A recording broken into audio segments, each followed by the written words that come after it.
இன்றைய தமிழகத்தினுடைய மாண்புமிகு முதல்வர் அவர்கள் தேர்தலின் பொழுது பல வாக்குறுதிகளை கொடுத்தார்கள். அதில் ஒன்று 275வது வாக்குறுதி என்னவென்று சொன்னால், நாங்கள் ஆட்சிக்கு வந்தவுடன் எஸ்சி எஸ்டி மக்களுக்கான 10,000க்கும் மேற்பட்ட காலி பணியிடங்களை நாங்கள் நிரப்புவோம் என்று வாக்குறுதி கொடுத்தார்கள். ஆனால் 3.5 ஆண்டுகள் ஓடிவிட்டது. இதுவரைக்கும் எந்த நடவடிக்கையும் இல்லை. இன்னும் 18 மாத காலம் தான் இருக்கின்றது சகோதரர்கள். அதை 6 மாத காலம் வருகின்ற சட்டமன்ற தேர்தல் குறித்து ஓடிவிடும். அப்படி என்று சொன்னால் 12 மாத காலம் தான் இருக்கின்றது. இந்த 12 மாத காலத்திற்குள் இந்த 10,000 காலி பணியை எப்பொழுது நிரப்புவீர்கள் என்றுதான் புரட்சி பாரத்துடைய கேள்வி. சகோதரரே, சட்டமன்றத்தில் தலைவர் ஜெகன்மூர்த்தி அவர்கள் கேள்வி எழுப்பினார், குரல் எழுப்பினார். நாங்கள் ஆட்சிக்கு வந்தால் 10,000 காலி பணியிடங்களை உடனடியாக நிரப்போம் என்று சொன்னீர்கள். ஆனால் 2 ஆண்டுகள் ஓடிவிட்டது. இன்னும் எந்த நடவடிக்கையும் இல்லை. ஆக இந்த தாழ்த்தப்பட்ட பழங்குடியின மக்களை இந்த அரசு வஞ்சிக்கிறது என்று கேள்வி எழுப்பினார். அதற்கு பிறகு இந்த அரசு ஒரு அரசாணை வெளியிட்டது, நிரப்புகிறோம் என்று. ஆனால் அதற்கு பிறகு எந்த நடவடிக்கையும் இல்லை சகோதரர்கள். அப்படி என்று சொன்னால் இந்த அரசு இந்த தாழ்த்தப்பட்ட பழங்குடியின மக்களை வஞ்சிக்கிறது, ஏமாற்றிக் கொண்டிருக்கின்றது. வேலை வாய்ப்பில் மட்டும் ஏமாற்றவில்லை, எல்லா துறைகளிலும் எல்லா வகையிலும் எல்லா நிலையிலும் இந்த தாழ்த்தப்பட்ட பழங்குடியின மக்களை வஞ்சித்துக் கொண்டிருக்கிறது இந்த திராவிட மாடல் அரசு. இந்த ஆட்சிக்கு பேர் திராவிட மாடல் ஆட்சி என்று சொல்லுகின்றார்கள். இந்த திராவிட மாடல் ஆட்சியில்தான் இந்த தாழ்த்தப்பட்ட மக்களுக்கு தினம் தினம் பல கொடுமைகளும் பல இன்னங்களும் பல அவமானங்களும் பல அச்சுறுத்தலும் நடைபெற்றுக் கொண்டிருக்கின்றது. இதை வேடிக்கை பார்த்துக் கொண்டிருக்கிறது இந்த அரசு, வேடிக்கை பார்த்துக் கொண்டிருக்கிறது.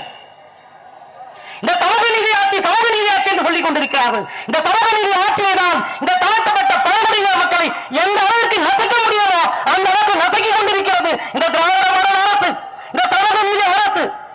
சகோதரர்களே, இந்த 10,000 காலி பணியும் நிரப்பாமல் இருப்பதற்கும் இதோ ஒரு ஒடுக்குமுறை தான் சகோதரர்களே. சற்று வாய் பேசாமல் பெரியார் ஆட்சி என்று சொல்கிறது இந்த அரசு. எது பெரியார் அரசு? பெரியார் என்ன சொன்னார்? முதலாளிக்கும் தொழிலாளிக்கும் பிரச்சனை என்று சொன்னால் நான் தொழிலாளி பக்கம் நிற்பேன் என்று சொன்னார்.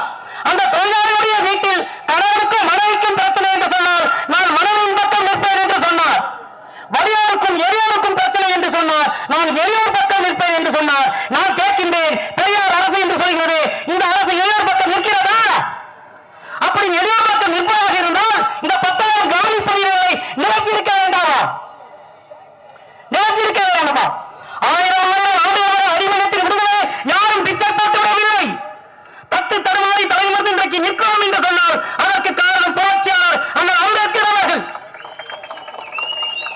காலமெல்லாம் புரிதிருக்கிற மக்களுக்கு தன் வாழ்நாளெல்லாம் செலவழித்து இடஒதுக்கீடு பெற்று இந்த ஒடுக்கப்பட்ட தலித் மக்கள் இன்றைக்கு ஓரளவுக்கு உயர்ந்திருக்கிறார்கள் என்று சொன்னால் ஒவ்வொரு நொடியும் நெஞ்சில் வைத்து போற்றப்பட வேண்டிய மா மனிதர் அம்பேத்கர் அவர்கள். அம்பேத்கர் தான் நமக்கு இந்த இடஒதுக்கீடு பெற்று தந்தார். அதிகாரப்பூர்வமாக அரசியலமைப்பு சட்டத்தின் மூலமாக இந்த இடஒதுக்கீடு பெற்று தந்தார். சகோதரர்களே, இந்த இடஒதுக்கீடு அரசியலமைப்பு சட்டத்தின்படி யார் ஆட்சிக்கு வந்தாலும் இந்த மக்களுக்கு கொடுக்க வேண்டும் என்பது அவருடைய கடமை. ஆனால் அந்த கடமை நிறைவேற்றுவதற்கு இங்கே 10,000 பேர் நாம் கூடி போக வேண்டிய சூழ்நிலைக்கு தள்ளப்பட்டிருக்கின்றோம் சகோதரர்களே.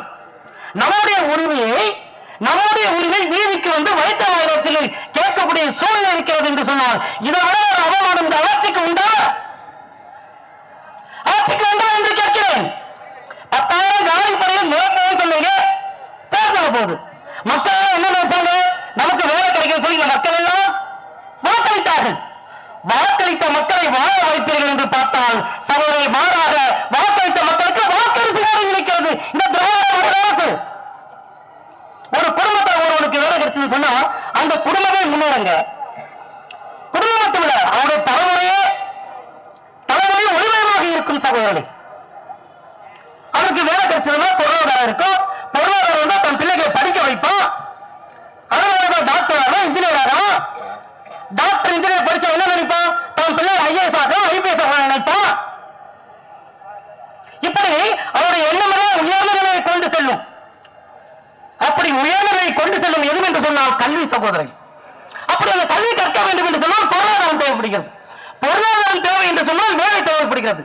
அந்த வேலை இந்த அரசு கொடுக்க வேண்டும், நமக்கு சேர வேண்டிய வேலை. ஆனால் இந்த அரசு அதை தடுத்து நிறுத்திக் கொண்டிருக்கிறது. ஒண்ணு வேண்டாங்க.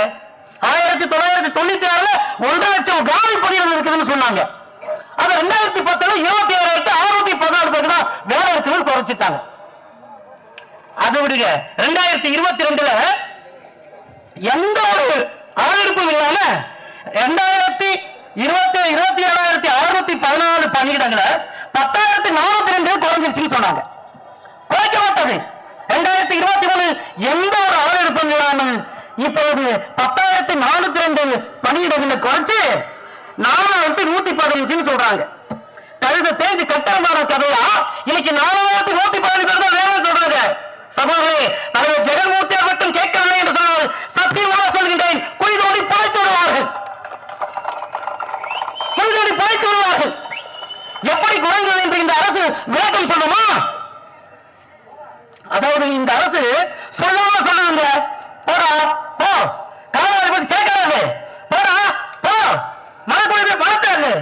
நீ ஐஏஎஸ் ஆகணுமா, நீ ஐபிஎஸ் ஆகணுமா, நீ டாக்டர் ஆகணுமா, நீ இன்ஜினியர் ஆகணுமா, உங்களை முன்னேற விட்டுமான்னு சொல்லாம சொல்லுகிறது இந்த அரசு. சகோதரர்களே, இது ஒடுக்குமுறை.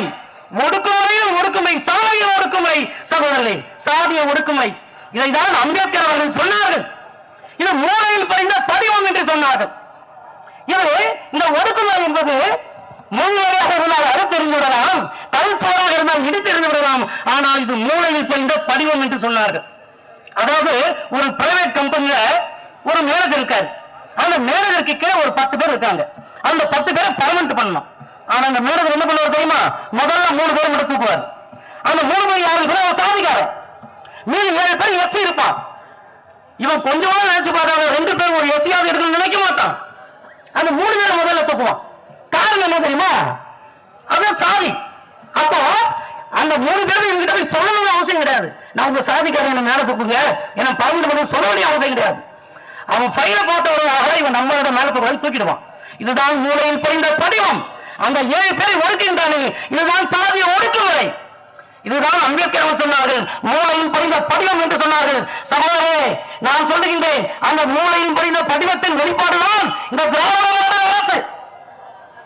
இந்த திராவிட மாடல் அரசு 10,000 காலி பணிகள் நிரப்பாமல் இருப்பதற்கு என்ன காரணம் என்று சொன்னால் இந்த திராவிட மாடல் அரசின் மூளையில் படிந்த படிவத்தின் வெளிப்பாடுதான். சகோதரர்களே, சாதிய ஒடுக்குமுறை. அதாவது இந்த அரசு என்ன நினைக்குதுன்னு சொன்னா, இவங்களுக்காக யார் குரல் கொடுக்க போறாங்க, இவங்களுக்கு இந்த மக்களை ஈஸியா ஏமாத்திதான் நினைக்குது. இந்த அரசுக்கு சொல்கின்றேன், இந்த மக்களுக்காக குரல் கொடுக்க தலைவர் ஜெகன்மூர்த்தியார் இருக்கின்றார், இருக்கின்றார். இந்த மக்களுக்கு ஒரு பிரச்சனை என்று சொன்னால், இந்த மக்களுக்கு ஒரு பிரச்சனை என்று சொன்னால் அதற்காக தலைவர் ஜெகன்மூர்த்தியார் இருக்கின்றார். நாம் கட்சியின் நிறுவன பூவை மூர்த்தியார் காலம் தொட்டு தலைவர் ஜெகன்மூர்த்தியார் காலமுறை இந்த மக்களுக்காக உழைத்துக் கொண்டிருக்கின்றார்கள். இந்த மக்களுக்கு எந்த பிரச்சனை இருந்தாலும் முதலில் குரல் கொடுப்பது புரட்சி பாரதம். சகோதரர்களே, புரட்சி பாரதம். இந்த மக்களுக்கு ஒரு பிரச்சனை இருந்தால் கை கட்டி வேடிக்கை பார்ப்பவர் தலைவர் ஜெகன்மூர்த்தியார், களத்தில் இறங்கி போராடுவார் தலைவர் ஜெகன்மூர்த்தியார். தலைவர் ஜெகன்மூர்த்தியார் அம்பேத்கரின் பிள்ளைகள் நாங்கள், பூவை மூர்த்தியாரின் தொண்டர்கள், தலைவர் ஜெகன்மூர்த்தியாரின் தொண்டர்கள் நாங்கள். விடமாட்டோம். 10,000 காலி பணிகள் நிரப்புவதை நாங்கள் விடமாட்டோம். இந்த 10,000 குடும்பத்திற்கு விலக்கிட்டு இருப்பவர் நம்முடைய தலைவர் ஜெகன்மூர்த்தியார். ஆகவே இந்த 10,000 காலி பணியிடங்கள் நீங்கள் நிரப்புவதை என்னுடைய போராட்டம் ஓயாது என்று கூறிக்கொண்டு விடைபெறுகின்றேன். நன்றி, வணக்கம், ஜெய்தி.